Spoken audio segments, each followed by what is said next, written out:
Okay, so then there's also a division between public and private hospitals. What the sort of rider or private insurance do is they give you more access to private hospitals. So there is that division, but again, they argue there's no difference in outcomes and the private hospitals are highly regulated. It's just a difference in amenities. That's what they're arguing, and some wait list stuff that you're going to get in quicker. But it's really hard to say how true that is. Everybody's issued that medical savings account, that MediSave account. And at birth, the government, and they just started doing this a few years ago, at birth, they put 2940 into the account for every child that's born. So they kind of put a little money in to start you off. And there's also a couple of programs for older Singaporeans that are essentially, or Porians, I don't remember how you say it, but that essentially they were part of the early days of Singapore where it was a pretty low income country, and so there's sort of supplements for them that have been developed in the last decade or so. There's several of them. Okay, so the Meta Fund, it's basically like I said, it's like 8 to 12%. Let's see what else. Oh yeah, this was sort of propaganda, but it is interesting. What they claim is that most 70% of hospital services are can be covered by MediSave Life and or MediShield Life and MediSave, and then the remaining, some of those people, 30% of bills, you end up having some sort of cash outlay. Most of the time, it's it says 1/3 of those patients, it's $73 or less, and the average income in Singapore is like $80,000 a year, which is quite a bit higher than the U.S. So it is, it's interesting. It's arguable that's not an outrageous sum of money. And another third, it's between 73 and 365. And then again, if the person isn't able to pay that because their MediSave account is empty, then MetaFund does step in. But that program only has enough money, only has the amount of money the government puts in it, and they only put money in it in surplus years. So it's not like in America where the government kind of is doing this blank check situation. It is very distinctly limited. I'm not that I didn't see anything saying it had ever come close to running out of money, but it's a totally different mentality. It's really interesting. Again, during budget surplus years, they put money in. So I just thought that was pretty fascinating. So this is essentially review. This is just where it's coming from. This is kind of interesting. So the premiums. So you put that 8 to 12% in, but that goes into your MediSave account. Then for your MediShield Life, there is a premium, and the range is these numbers may be a little out of date. That this might be like 2017, 18, but it's $1,095 to $2,190, and that's annual. That's how much money you have to pay every year to have your MediShield insurance, which is mandatory. There's no opt out for the MediShield Life, so you are obligated to pay that from the time you're working age. So pretty interesting. Then in addition to that, you've got this MediSave, which is 8 to 10.5. It's not 12, so it's 8 to 10.5%. And again, the plus plan, 68% of people have those. The premiums are subsidized. So if you're a low income person, what I found, the lowest level that a person can pay is $98 a year for their MediShield Life plan. That's the maximum subsidy. So again, and those premiums can be paid out of your MediSave account. Yada yada yada. There's so All right, we'll get to the financial performance. It's pretty interesting. And then, so they do have a national medical record system. Again, it's a small country, so that's not anywhere near as difficult as it is other places. Though it didn't, I'm not totally convinced that it's 100% across the board, but it does. That is at least their goal. Okay, all right. So public health, and then again, this kind of just goes back to my argument around public health, where because the state is really handling healthcare, that there is a pretty active public health campaign promoting exercise, eating habits. There's this thing called the Health Promotion Board, which is kind of like cabinet level. Essentially, it's pretty high up, where they institute the rules for what types of food can go in school lunches, and so all that sort of stuff. So they're pretty involved in public health. I'm not sure about like speed limits and things like that, if they're involved in that, but they may be. Okay, life expectancy. So Singapore is this red line here. You'll notice it's at the top. And the countries I have listed here are Canada, Germany, Singapore, South Africa, and the United States. South Africa is the bottom one. The United States is the green line, I believe. Yeah, I believe it's the green line. So you'll see it's very, very good. Their life expectancy is like 83 or something. Let's see. Yeah, 83 years old, which is one of the highest in the world. Infant mortality. This is that same list of countries, just to kind of give you a visual perspective. They're the best, 2.2 per 1,000 live births, best in the world. Again, this is just visual, or this is just a little easier to understand. And I put all these here. I guess I forgot Chile. I'm so sorry. I thought I had put Chile on here. Chile is on a bunch of my other graphs. But I put South Africa here because it's the worst, one of the worst in the world, like top 10, maybe top 5 in almost every health measure. And I didn't take the time to sift that out, because we know obviously apartheid, but I just threw them in because I knew they were really bad. Maternal mortality. Again, this is just the visual representation. This is a little easier to read. Again, among the best in the world. Yeah, truly impressive. Then I just threw this in because we've talked about it. This is the US would rank a lot better than it does if you broke it out, if everybody had the same level of outcomes that white Americans have. It's, you can see, so the little blue bar on the right is white Americans. The purple is black. The light purple one is Native American, Alaskan, etc.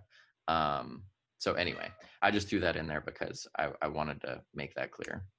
And I also saw this on the CDC website. I just thought it was wild that, it's, again, college or higher graduate level education. It's still really bad for maternal mortality in the US. So side note, anyway, moving on. So Singapore versus the US, what causes the most deaths?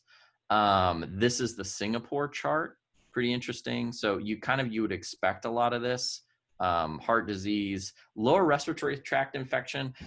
The docs on the call can probably speak to this, but I suspect this is sort of a third world leftover of maybe not enough antibiotic therapy. I'm not really sure. But I don't 100% understand why that is where it is, because it's not anywhere close to that in the US. It might be because they don't smoke so much. Well, pneumonia remains the old man's friend, quote unquote. I mean, people with Alzheimer's disease or who have other serious multimorbidities do die of pneumonia. So they may separate it out. I don't know how they do this. I'm a little confused by the chart. It says Singapore versus the US.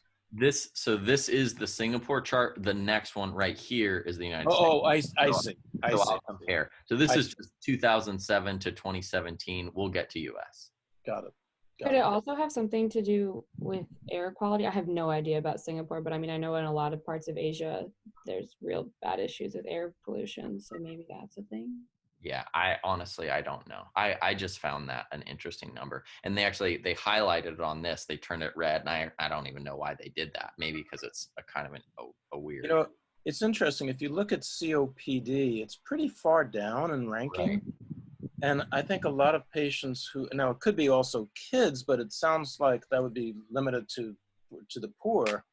I suspect that they separate out pneumonia from COPD, for instance. In the US, a lot of folks with COPD will die of pneumonia, but they may put down COPD as the primary diagnosis rather than a lower respiratory infection. I don't think it's because of high incidence of TB or other, developing nation infections. I think it may be just how they're classifying it. Yeah. That could be it. And you that may be actually a big part of it with the TB piece, because that's one of the health conditions I remember that is 100% covered by the MediShield. Anything to do with TB, they will cover hospital stays, Medicaid, anything, for obvious reasons. Obviously, it's a public health issue of gigantic proportion. So there's that. Then jump down to the US. What's interesting to me about this chart is you've got a lot more cancer is pretty interesting. Also, the lower respiratory tract infection being dramatically different, like here 50%, here 17%. Again, I don't understand that. Like, I just really, I don't get it. So that's the percent change, but it's still in terms of ranking, it's still really, really different. So again, I don't get it, but I just thought these comparisons were pretty interesting. Very low diabetes. Yeah, I mean, it's just there's a lot of interesting stuff in here, but these charts get a little bit more interesting. So the premature death, this is Singapore. Again, lower respiratory tract infection. If you compare to the US, the big thing that stood out to me here is drug use disorders.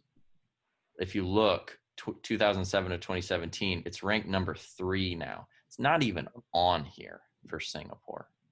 It's just not there. So I thought that was pretty interesting. You do see some cancer. The US, you have obviously heart disease is number 1, but cancer's always up there. Another thing that's interesting, road injuries.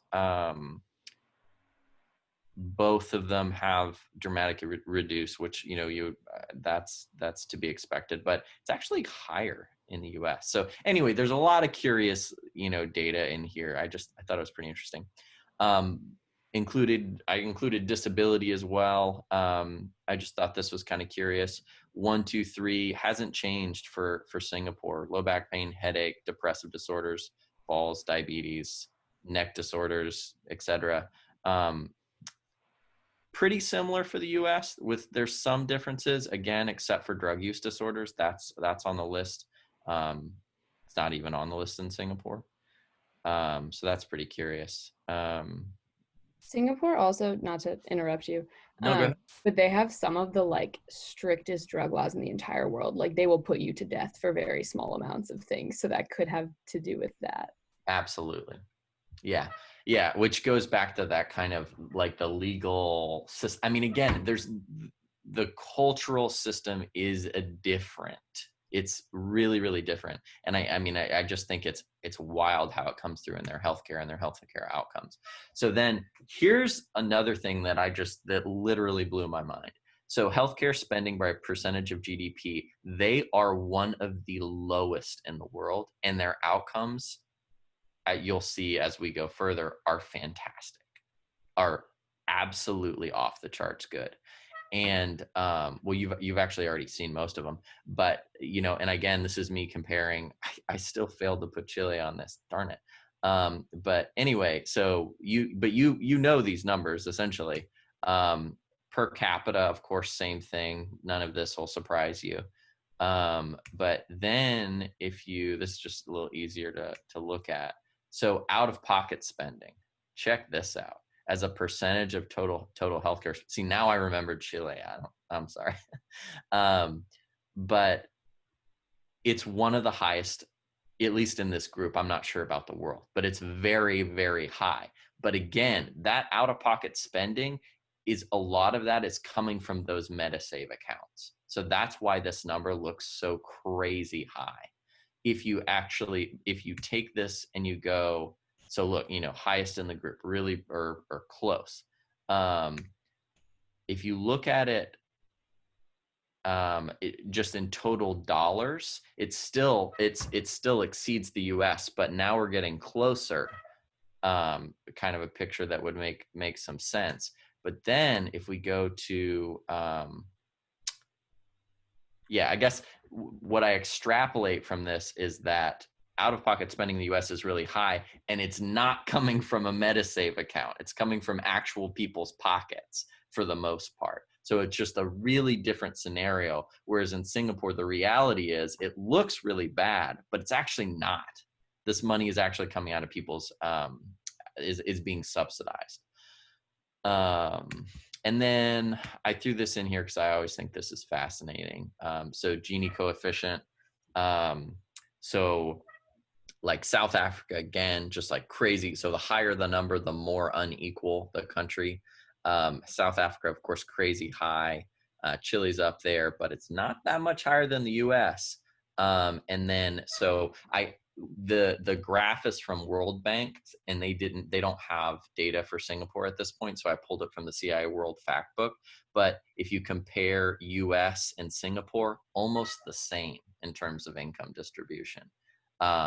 And then, Germany, much more equal. You'd expect that. Canada, much more equal. You'd expect that. So pretty interesting stuff.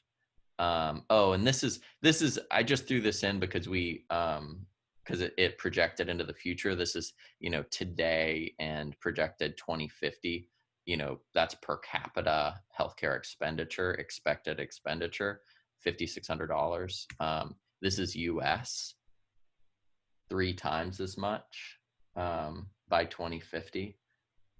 So, I mean, you could do the math on that. I think, to me, this is one of the most compelling reasons why we need a system of universal care and all the reforms that Marvin talked about earlier today to get some of this money back, because it's gonna break the bank sooner or later. It can't not.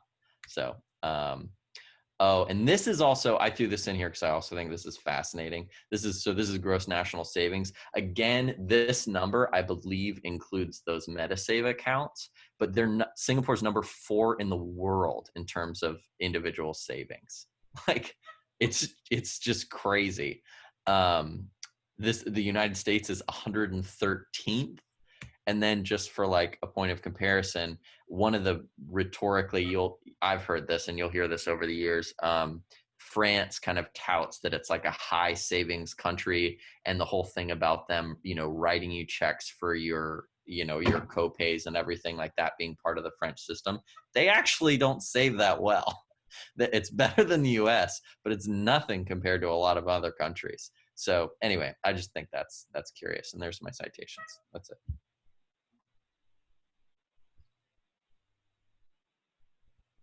I'm sorry, Ryan, Oh, what that's did you say great. was the savings for the US? How much per the savings chart you had there? Where Singapore was number 4 and we were what? 114th. I was And wondering, that's so as a percentage of GDP. how are the hospitals reimbursed for their services, and do the government, I was confused, does the government subsidize services or just like your room? So that MediShield Life plan is highly subsidized by the government. That, $1,000 to $2,000, whatever the number is, premium that you're paying. Again, we all know that healthcare graph of, there's a few people that spend most of medical care. So that's not going to cover their medical care. For some people, again, who don't use healthcare services. So that is, in effect, a subsidy. And then for hospital care, yes, the hospitals, there's some privately and some publicly owned. But of course, the publicly owned ones are controlled and subsidized by the government. But they just have these fee schedules. The fee schedules are pretty regulated. Even in the private hospitals, the government does set the fee schedule. I think to a lesser degree, but the fee schedules are pretty regulated. Did I answer your question?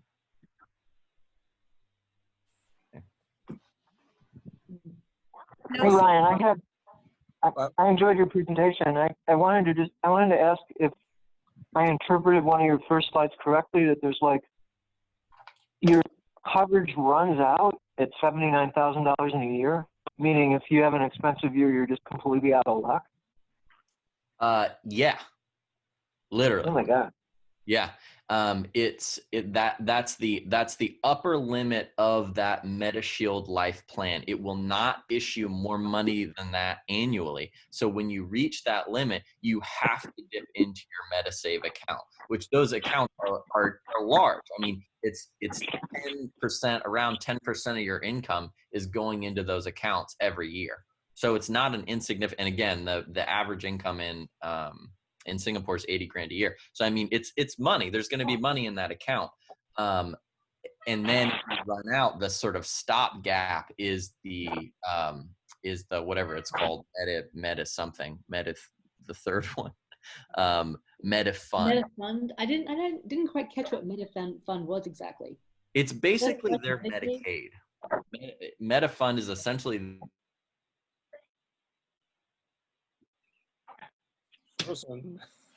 money in your cash account, essentially. Then that will step in and cover the fees. But it's a limited program. It's if you in this slide right here. Oh, you guys can't see my screen anymore, but I can reshare. But basically, remember that slide where I said 7 out of every 10 bills are paid through just the MediShield Life and MediSave, and then you get a portion of people that like 2/3 of the people that aren't covered in that amount. It's like a $50 in cash has to go out, or $70 I think was the average number, and then like a quarter of those, it ends up being under 500. But they said essentially nobody pays more than $500. So anyway, it's nuanced, but it's all about like sort of reinforcing this idea that like you're accountable for paying for your healthcare, which leads to 4% of GDP. But what absolutely floors me is their healthcare outcomes, because in my mind, if you're forcing people to pay for healthcare, you're going to drive down outcomes. They're not. Their outcomes are fantastic. Ryan, I wonder about their emphasis on public health, because we've read a little bit about that with the outbreak of COVID and how they were screening people initially. And there was a discrepancy between the payment for maternity and outcome, because usually good prenatal care results in good outcome. Right. So I wonder if they're and you mentioned that the nature of their culture, they're very strict in terms of you must do these things to take, if you use drugs, as Bree mentioned, you're going to spend a lifetime in jail, etc. I wonder if some of the funding that, for instance, goes into prenatal care, or that takes care of other problems that we see unmitigated in the U.S. with alcohol or other, the social determinants of health, whether their public health funding is helping to contribute to better outcomes. So I'm not sure if you're able to find any listing by OECD on social expenditures or public funds. Yeah, I'm not sure. My impression though is that they really expect individuals to pay for that, to pay for those visits out of um their MetaSave accounts. But I mean, I don't know. And I mean, but again, there are these things. I'm remembering what they're called. They're called polyclinics, which are essentially primary care clinics, which are highly subsidized, free to a lot of people who end up going to them, and they're just government clinics. But there's a bunch of them. I think there's like 70 in Singapore or something like that.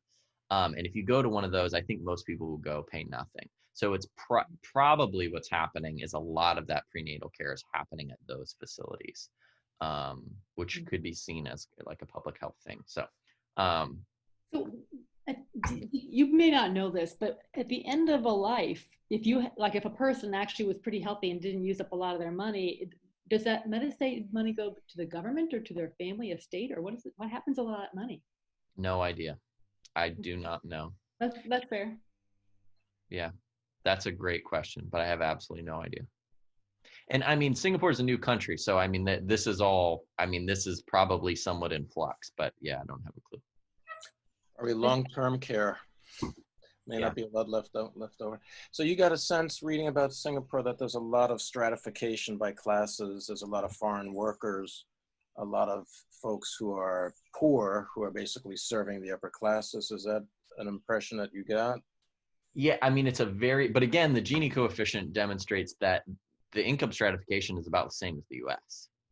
It's less than a percentile worse than the US. So, I mean, from that I draw, they're actually the income stratification in the US is pretty bad, but it's pretty equivalent to the US. And the biggest thing that I really took away from it is these sort of war, like, first of all, the med savings account and the emphasis on individuals paying for their own healthcare. That's wild. And then the other big feature is like there are literally wards in a can you imagine walking into the US? And I mean, this happens de facto in the US because there's better and worse hospitals depending upon the level of affluence of a given area. But can you imagine walking into whatever your local hospital is and having them go, do you want A path, B path, or C path? You get better lunch in A, you get Wi-Fi, you get a TV, blah, blah, blah, blah, and you get a private room. It's like a hotel. If you want C, you've got 8 people to a room, there's no TV, and maybe you'll see the nurse, she'll bring you a book. And that's not that unusual from a lot of Asia, though, and developing countries, if you think about it, where people will bring in actually meals. So there's plenty of places on Earth that are sort of semi-developed, where none of those services that we take for granted in the US are provided. Meals are not provided in some hospitals. Right. You'll be getting medical care and maybe antibiotics, but the family has to bring in meals. So I'm wondering if it is fascinating. It's a very interesting background. I'm wondering about that, the origin of that. Yeah. Anyway, I'm really glad I picked Singapore because when I did my thesis years ago, I knew I wanted to understand more about Singapore's system, and I'm glad that I spent the time to do it because it's crazy. Thank you. That was great. Terrific.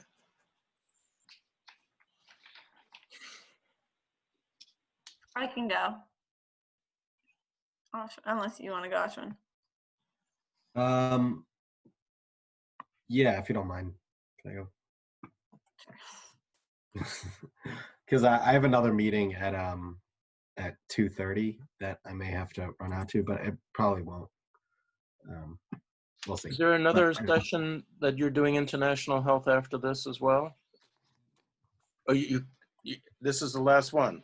It's getting crammed to the. Okay. Yeah, this is it. Okay. Terrific. Okay. So Liat's going, and then Ashwin will be able to come back after that meeting? No, I'll go first. This one's going to go now. Oh, okay. I got it. Everybody see that? Yep. Okay. So Germany's healthcare system. Here's a little overview. Starting with the history, basically their healthcare system began with, individual guilds providing a fund for their members to contribute to, and then they would pay out anytime there was any kind of financial issue. In 1883, Otto von Bismarck instituted the Health Insurance Act, and that's why we have the Bismarck system nowadays. Basically, just saying the sickest part of the population should have access to healthcare. Over the years, different parts of different social projects have been put in place: pension funds, unemployment insurance, and then the biggest one was the Healthcare Structure Act in 1993, which established sickness funds and things like that, which I'll get into. And then in 2007 was when basically the equivalent of the individual mandate was put in place, where everybody needed to have either the public health system or a private health insurance for citizen permanent residents. So 100% of Germans are covered by some form of health insurance, either private or public. That is based on kind of 4 fundamental concepts. Compulsory insurance is pretty self-explanatory. Funding through insurance premiums, also kind of self-explanatory. And then solidarity and self-governance is that, we're all in this together and that we need to all contribute to it equally in order to have the best outcomes. And that self-governance is that the government, while it regulates the healthcare system, it doesn't directly provide any health coverage. It's up to the sickness funds and the hospitals to manage it on their own and to compete amongst themselves to make sure that every person in Germany has healthcare coverage. So the statutory health insurance, or the public system, SHI, is administered by competing sickness funds, and the private health insurance, or PHI, is administered by private payers. Anybody that earns over 68,000 euros per year can decide that they don't want to have the public system and go onto the private system. Anybody who's lower than that has to be on the public system, but they're still covered to the same degree as anybody who makes it over. Long-term care insurance is mandatory, and it's separate from the sickness funds or the private payers. And regardless of what insurance you have, whether it's private or public, or you can go to any physician or hospital. So it's organized so that the Federal Ministry of Health really makes the big healthcare policy decisions, but then the Federal Joint Committee that works under it is the one that decides what is covered by the sickness funds. They do that based on comparative effectiveness reviews and benefit risk assessments.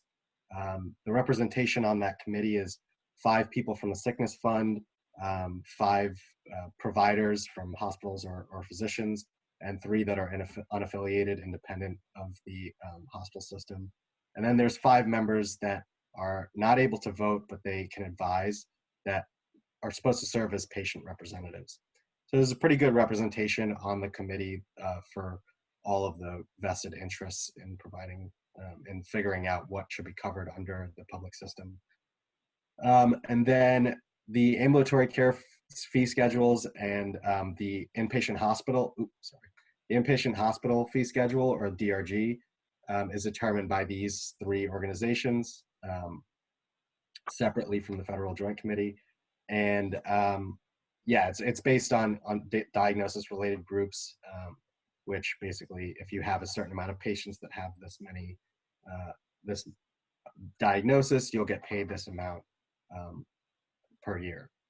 So all the state governments, there's 16 states, and they are required to determine how much healthcare capacity they need depending on their population and their individual needs, and they're required just to submit hospital evaluations and investment evaluations, and then to supervise public health services. So this is a complicated picture of what's going on. It's actually not great. I have another one. So a patient or insured person, basically they have a choice of whether they want to go onto a sickness fund, they want to go onto a private option, or they want to, or either a sickness fund or a private option. The sickness funds are, and all three options, or all, oh my God, both options are regulated by the Federal Joint Committee, and then there's other committees that are tasked with determining efficacy and quality. I don't know if this is that helpful picture, but okay. So public health insurance, the sickness funds, there's 109 of them. They compete with each other to get patients into their sickness fund, but the contribution, the amount of money they receive is determined by the government, by the Federal Joint Committee, and everybody that is working or that decides to take public health insurance and is working has to give a standard general wage contribution of 14.6%. And the sickness funds generally require an additional supplementary contribution of 1%. So that is shared by both employers and workers, employers and employees. Both of them have to give 14.6% across the board. So I think that's pretty simplified. All of those contributions are collected into the central reallocation pool, or the much more entertainingly named Gesundheitsfund. And it is allocated out to the individual sickness funds depending on their patient population. Then there is some level of co-payment, but it's pretty low. On average, so for an example, it's about 10 euros per day for an inpatient hospital stay, which is pretty reasonable compared to the kind of 20% for our Medicare program. And it's standardized based on the service that's being provided, not as a percentage of what you're paying, which I think is pretty nice. And there's no copay for any preventative services. And on the public system, there's no deductible at all. So there's no real barrier to getting the benefits of the public system. This is just a table that kind of describes some of the services. Kind of what I said about 10 euros per day for hospitalization. It is limited to 28 days per year for that copayment too. So you really can't, you're paying maybe $280 for, $280 for a hospital stay, and then it's capped out and everything else is covered. For drugs, it can range, the most that you can pay is between $5 and $10 for generics. So can't go any higher than that.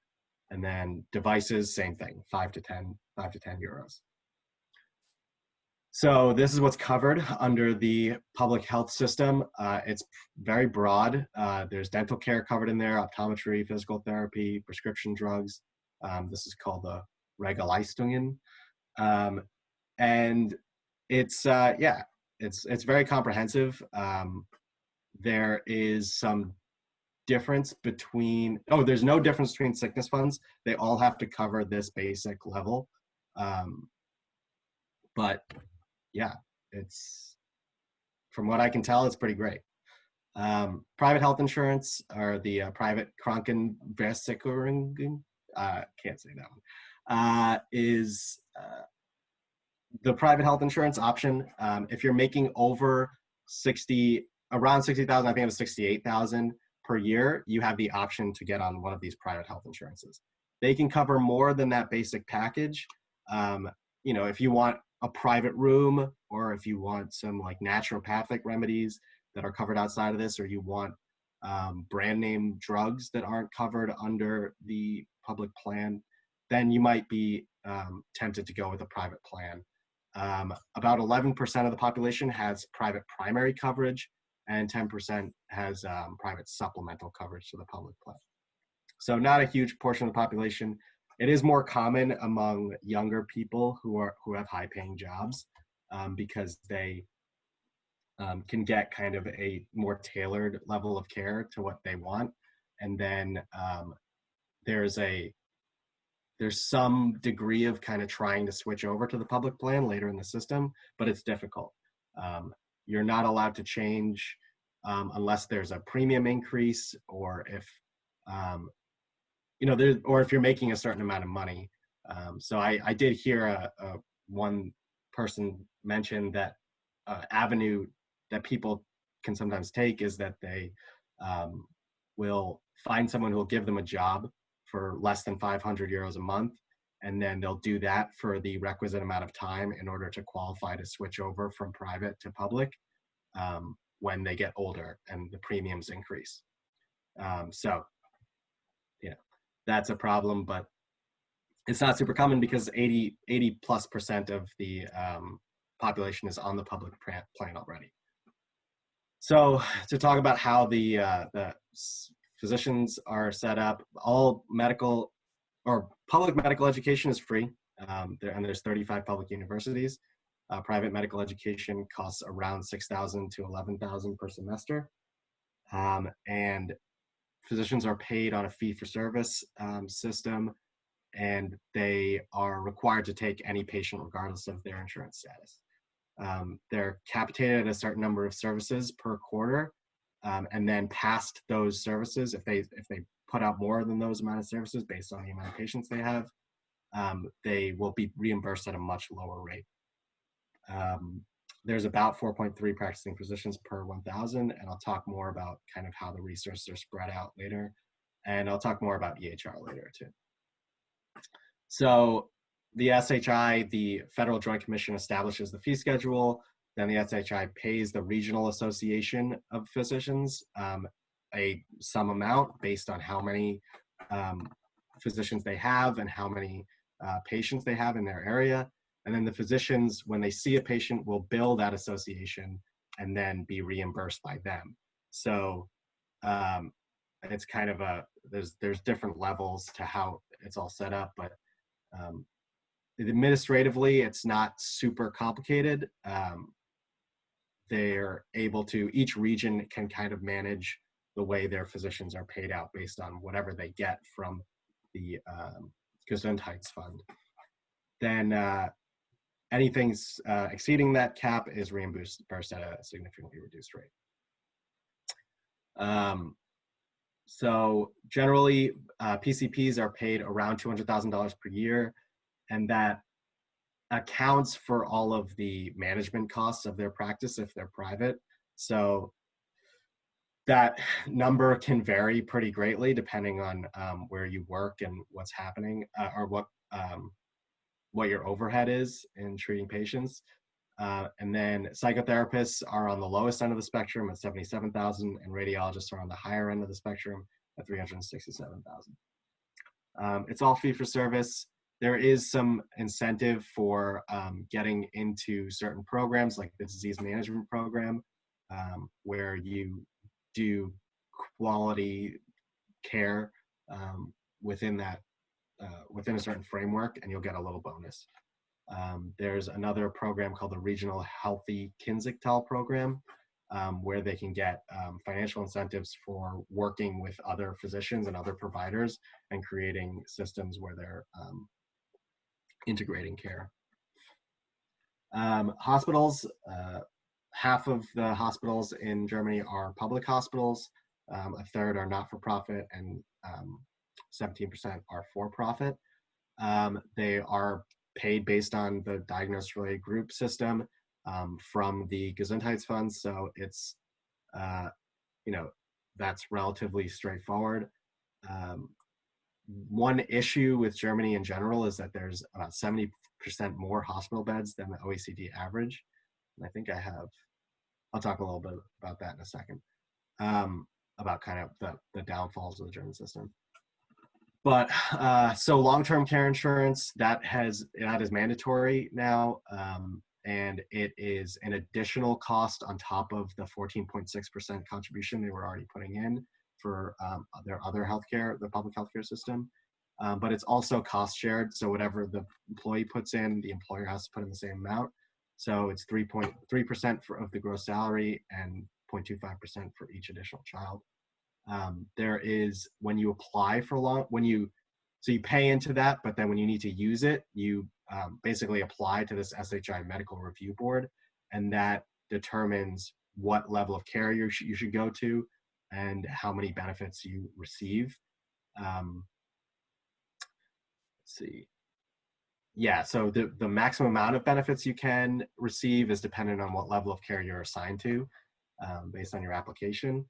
And then you have the choice if you don't want to capitalize on a long-term care option and you want to have just your family take care of you. You can get cash payments straight up, or you can determine, do I want my care to be free, discounted, or cash? So if you're able to put in some amount of money, you can get a better level of care, and then you can use the amount that you've been paying out through your employment, or you can just start getting cash payments. About a quarter choose to get the cash payments and not capitalize on the long-term care. So the public system, the public LTCI benefits cover about 50%. So you generally have to get a supplementary private long-term care insurance, but you have options on what you want to do. And then if you do decide to take care of your family member at home, you can apply to have 50% of the cost of taking care of that person covered by the government. And then hospice services are similarly covered under this long-term care insurance, in that it doesn't cover the entirety of it, but covers some portion of it, depending on your needs. So outcomes, generally Germany does pretty well, better than the US, but that's not saying much. About a little bit better life expectancy for males, about the same for females. This is all like kind of pretty close to the average. One thing is that their rates of smoking, alcohol consumption, and obesity are very high compared to some of the other developed countries, not to us, but to some of the other ones. And so that has downstream effects on their healthcare and their outcomes. The big reason I included this was that one, population coverage, very high, and two, this healthcare resources.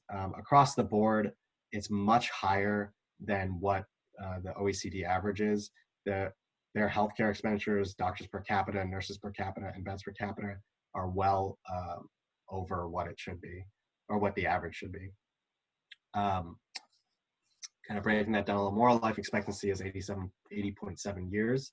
Infant mortality rate is 4 per 1,000 live births, which is good.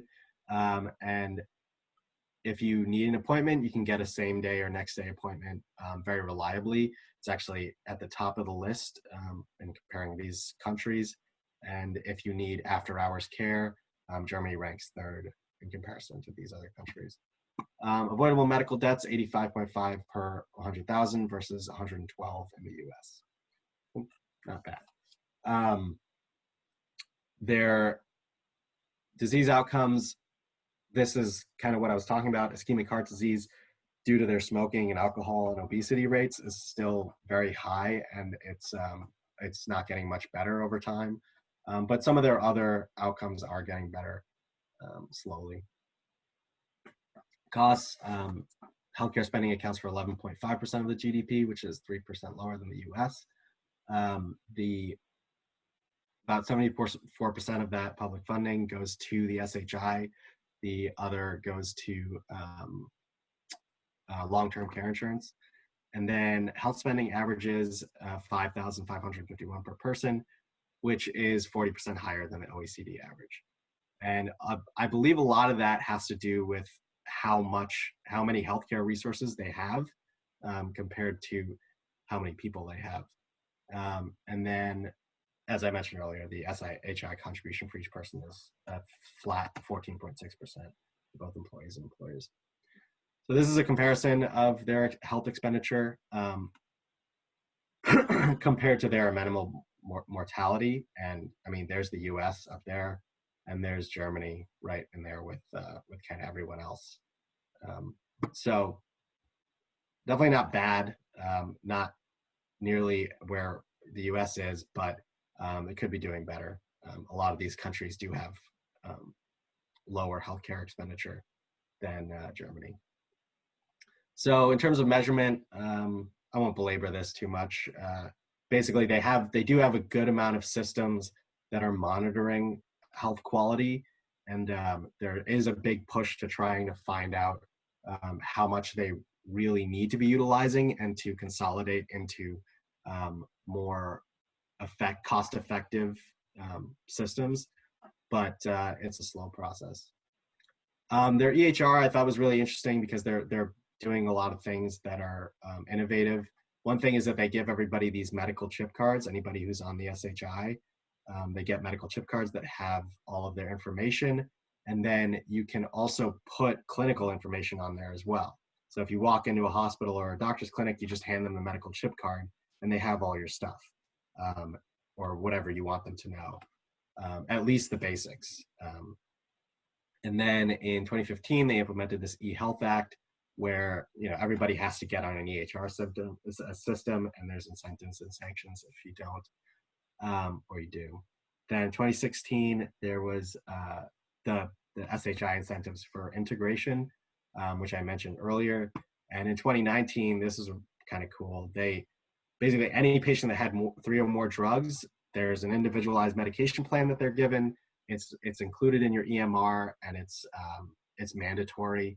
So it's a good way to track exactly what everybody. It's a good way to have the patient and the doctor on the same page about what drugs they're actually taking at the time. So some of the problems, as I mentioned before, they have high rates of chronic health conditions due to their high levels of alcohol, obesity, and smoking. They have way over the amount of resources that they need. So there's a push towards reducing the total hospital capacity, relatively high per capita spending compared to other countries in the area. There are regional disparities that are more based on kind of the social determinants of health. There's economically worse off regions, and doctors do not want to work there. And there's not really good incentives for physicians to work there. So access to good hospitals and good physicians varies depending on what part of the country you live in, which creates additional issues. There's poor continuity of care between regions. Portability is not that great because there's so many sickness funds. But generally, you know, you can receive care anywhere. It's just, you know, the continuity is a little fragmented. So physician satisfaction, this got brought up earlier. I looked at it a little bit today, and I couldn't find anything that really said definitively that physicians on the whole are unhappy. Obviously, their pay is lower than what would be expected in the US for PCPs. But from what I can see, it's pretty dependent on what region you're in because of kind of what I described, which is that there's not really an incentive to work in lower SES regions. And if your pay is kind of dependent on how many patients you have. So there's a possibility you fall into that lower bracket of pay, but you still have the same level of overhead. And then they don't really have mid-level providers. There's nurse practitioners haven't really taken hold in Germany, and there is some emergence of that. More PAs and MPs kind of they're trying to get that system going, but it just doesn't exist right now. And then I included this to kind of give you an idea of how that resource utilization has changed over time. Hospital expenditure has just kept going up over the last 20 years.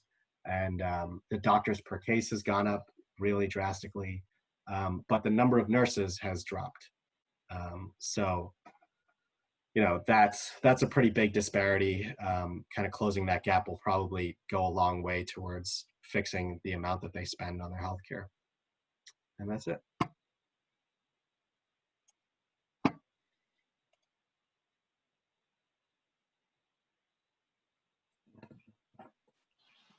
It's a complex system. You know, I heard that, but I honestly don't feel like it's like that complex. For 86% of the population, they pick a sickness fund that they like. They have all of the basic coverage. They know that, you know, and they generally stick to it.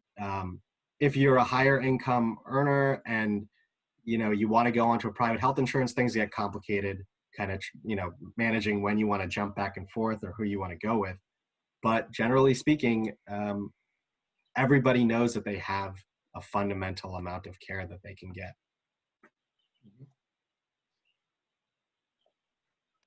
And they don't have to reapply every November for whatever new plan they wanted.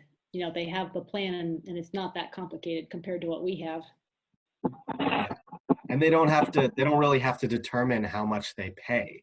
You know, they don't have to, there's not layers of, you know, you pay this a percentage of whatever. It's a flat rate across everybody, 14.6%. Employers, employees, no matter how many employees you have, no matter what size your company is, whatever it is, you pay 14.6%.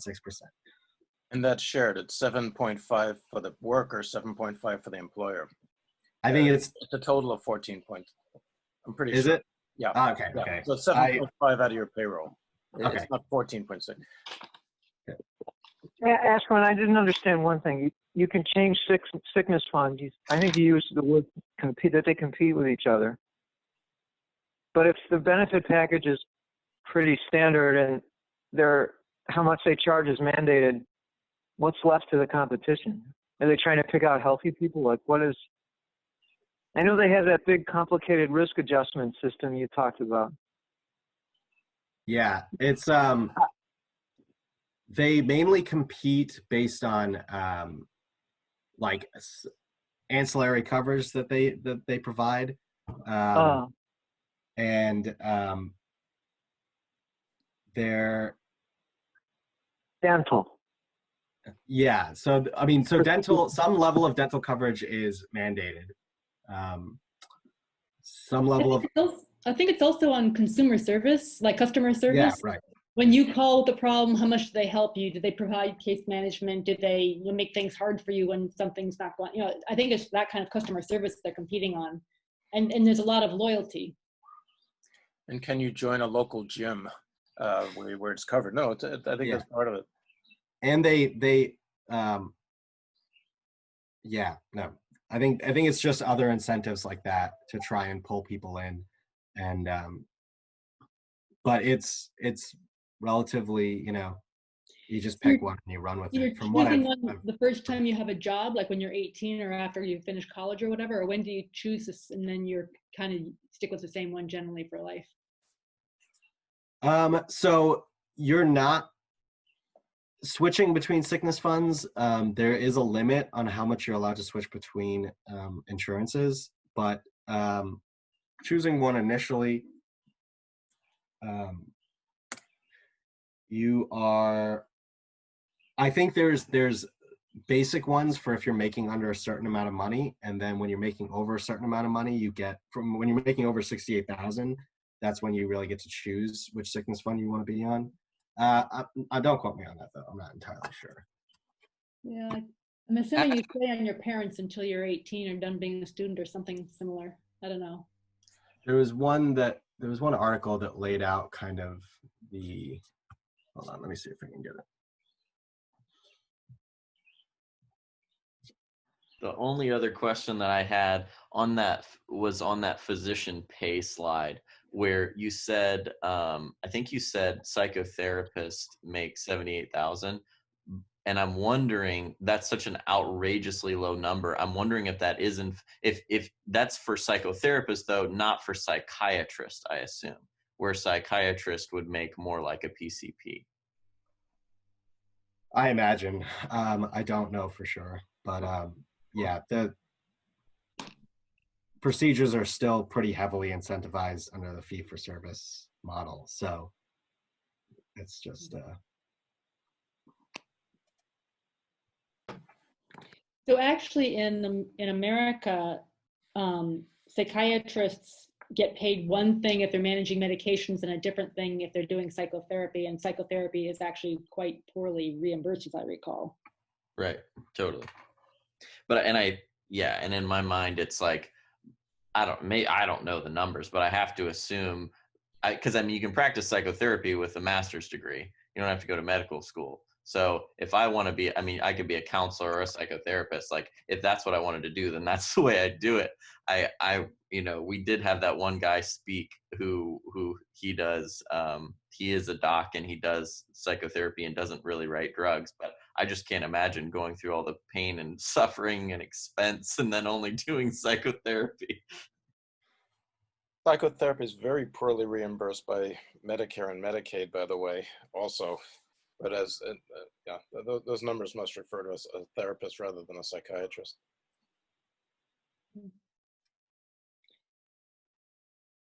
Well, thanks a lot. I hope you guys are going to be sharing your slide sets